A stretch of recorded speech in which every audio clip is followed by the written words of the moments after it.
et merci à vous d'avoir choisi la Radio-Télévision Nationale Congolaise pour vous tenir compagnie. Vous êtes en train de suivre votre émission Notre Congo à travers sa rubrique Face à Face qui reçoit pour vous aujourd'hui Monsieur Yafoustan Atindo qui est président de l'association sans but lucratif Congrès International Congolais. Avec lui, nous allons parler de la gratuité de l'enseignement de base sur toute l'étendue de la République démocratique du Congo. Monsieur Yafoustan Atindo. Bonjour madame. Maintenant que la gratuité de l'enseignement est quelque chose d'effectif sur toute l'étendue de la République démocratique du Congo, quelles en sont les conséquences positives? Premièrement, nous commençons par saluer l'initiative du chef de l'État qui a voulu à ce qu'une disposition de la Constitution soit mise en application. L'article 43 de la Constitution qui consacre la gratuité de l'enseignement à la République démocratique du Congo. C'est vraiment quelque chose à louer parce que nous avons fait 13 ans depuis que cette Constitution existe. C'est seulement aujourd'hui que cet article est mis en application. Alors les avantages, il y en a beaucoup. Si la gratuité est mise en application, nous allons avoir tous les enfants, c'est-à-dire tous les Congolais auront le minimum de niveau de l'école primaire, c'est-à-dire tous les enfants qui vont naître au Congo vont gratuitement étudier jusqu'à l'école primaire. Peut-être au niveau du secondaire, les parents peuvent se débrouiller, mais on a déjà la garantie que tous les enfants peuvent avoir accès à l'école jusqu'à 6e primaire. C'est déjà un avantage. Et on peut aussi imaginer d'autres avantages. Les enfants qui sont dans la rue aujourd'hui peuvent aller à l'école. D'autres avantages, ce sont les parents qui seront déchargés des poids qu'ils avaient et de prendre en charge tous les enfants de l'âge de 6 à 12 ans. Mais la gratuité de l'enseignement a un coût. Les experts ont évalué ce coût à 2,9 milliards de dollars. Votre ASBEL, le Congrès international congolais, a réfléchi sur un mécanisme pour être en mesure de lever ces fonds, de réunir ces budgets qui va couvrir la gratuité de l'enseignement. Pouvez-vous nous en parler? Oui, nous avons beaucoup réfléchi par rapport à ce problème parce qu'il y a eu une table ronde qui a réuni les experts en la matière, mais il s'est posé le problème où trouver l'argent pour financer la gratuité. Parce que vous êtes sans ignorer que le budget 2019 était voté à 2018. Or, à 2018, on n'avait pas encore consacré la gratuité de l'enseignement. Donc pour 2019, le problème d'argent va se poser parce que cela n'a pas été consacré dans la loi des finances de 2019. Donc d'ici décembre, ça sera un problème. Peut-être l'année prochaine, on pourra être en mesure de mettre cette disposition en application. Alors nous, on s'est dit, il est possible, même maintenant, de collecter de l'argent pour financer la gratuité de l'enseignement. C'est-à-dire que nous avons imaginé une méthode simple, c'est-à-dire vous ajoutez juste 100 francs à une bière ou toutes les boissons qu'on prend. Quand vous mettez 100 francs sur une bière, imaginez les quantités de boissons qu'on consomme à Kinshasa par jour. Alcoolisées et non alcoolisées. Alcoolisées et non alcoolisées. Si on ajoute juste 100 francs aux boissons alcoolisées et non alcoolisées, on va collecter beaucoup d'argent et ces 100 francs seront exclusivement affectés à l'éducation et spécialement pour assurer la gratuité de l'enseignement. Comment faire pour que toute cette somme d'argent parvienne à bon escient dans les trésors publics et parvienne aussi à couvrir réellement le budget relatif à la gratuité de l'enseignement en République démocratique du Congo?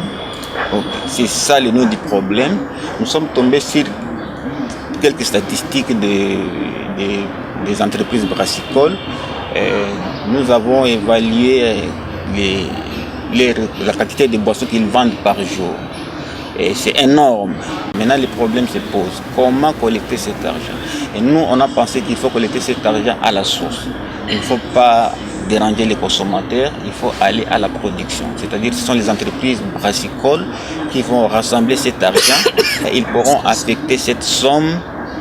Maintenant, il faut mettre en place un dispositif pour sécuriser la gestion. On met en place une structure comme Caritas, par exemple. C'est une structure neutre. On peut affecter toute cette somme chez Caritas. Caritas s'entend maintenant avec le ministère de l'EPSP. C'est-à-dire maintenant, les ministères donnent le nombre des écoles, les adresses, les comptes bancaires, comment transférer cet argent directement vers les écoles. Et si on procédait de cette façon, je pense qu'il y aura moins de détournements. Parce que l'argent ne va pas passer de main à main, l'argent va passer d'une banque directement dans les comptes des écoles, par exemple. Et je pense qu'avec cette méthode, ça sera bien sécurisé. À part la gratuité de l'enseignement, les fonds irrélatifs, vous avez aussi réfléchi sur une manière pour lever des fonds qui permettront de réparer les infrastructures routières de la RDC. Parlez-nous un peu de ce mécanisme. Ok, pour votre information, la RDC compte 4000 km de routes d'intérêt national.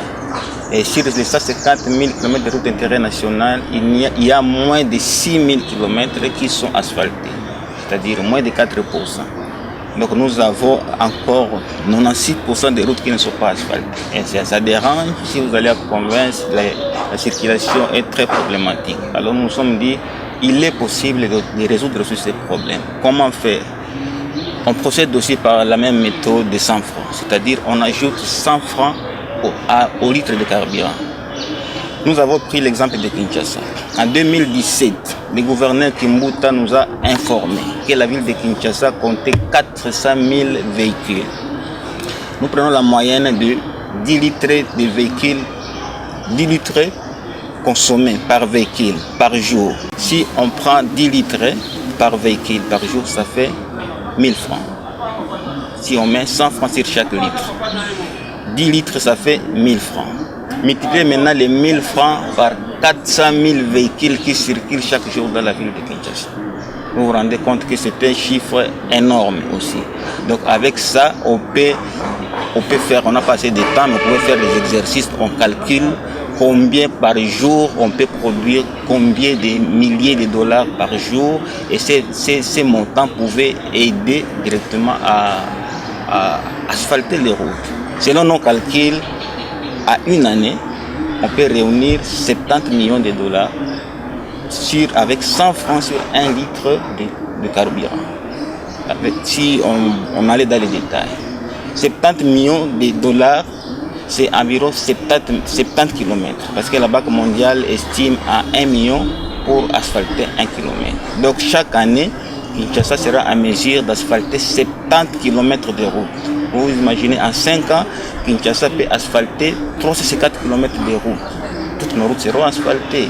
Et c'est simple, avec 100 francs sur le litre, ça ne va pas peser sur les consommateurs, les chauffeurs, ainsi même les passagers, si on ajoutait 100 francs sur le litre de carburant. Et enfin, monsieur Yafuston Atido, vous avez réfléchi dans le Congrès international congolais sur une méthode qui permettrait d'électrifier les 145 territoires de la RDC en énergie électrique. Quelle est cette méthode? Donc là aussi, nous avons réfléchi. Nous nous sommes dit, d'abord l'accès actuellement. On estime à 9% des Congolais qui ont accès à l'électricité. Vous ne pouvez pas imaginer, à Kinshasa, vous avez peut-être le droit à l'électricité, mais partout ailleurs, à travers le pays, les gens n'ont pas accès à l'électricité. 9% des Congolais seulement ont accès à l'électricité. Et ça ne nous honore pas, alors que nous avons les grands Inga, on fait beaucoup de bruit. Dernièrement, le chef de l'État était à Matadi pour réfléchir sur l'électrification du Congo. Mais nous disons ceci, on laisse Inga. Parce que Inga demande beaucoup d'argent. Selon les experts, il faut environ 4 milliards de dollars pour faire marcher les 4 turbines de Inga.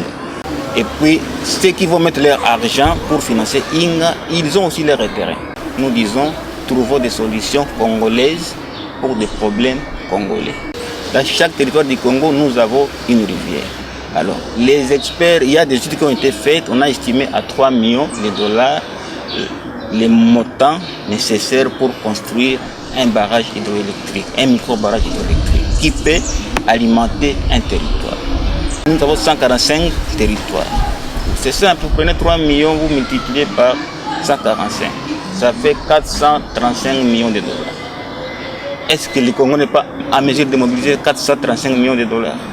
Les FPI seulement a un budget annuel de 500 millions de dollars. Et les fonds alloués au FPI est destiné à promouvoir l'industrie. On ne peut pas parler industrie sans électricité. Donc l'argent du FPI là, prenez ça, mettez ça dans l'électrification du Congo. Chaque territoire aura droit à l'électricité avec 3 millions.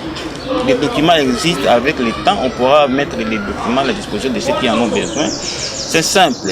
Donc, ce sont des problèmes, des solutions aux problèmes congolais trouvés par des Congolais. Pourriez-vous nous dire, au sein de votre structure, Congrès international congolais, M. Yafoustan Atindo, qui en est le président, comment vous êtes parvenu à ce type de réflexion si riche? Oui, nous avons mis en place une nouvelle vision pour notre association. Nous sommes dit, nous ne devons pas nous mettre toujours à critiquer le gouvernement, toujours à condamner ce qui ne marche pas. Nous devons aussi nous mettre à réfléchir sur les solutions à trouver à nos problèmes. C'est ça la nouvelle vision de notre association CICASUBEL. C'est-à-dire nous sommes devenus en anglais on parle de think tank. C'est-à-dire vous êtes là comme un laboratoire de réflexion. Comme ça que maintenant, nous commençons à développer des réflexions. Il y en a beaucoup. Ça, c'est quelques réflexions que nous avons évoquées aujourd'hui. Il y a beaucoup de réflexions qui se développent au sein de notre association. Chaque fois qu'il y a un problème, nous on se dit il faut trouver une solution. Et on propose aux autorités. C'est ça notre contribution comme ASUBEL et pour accompagner les nouvelles autorités du pays.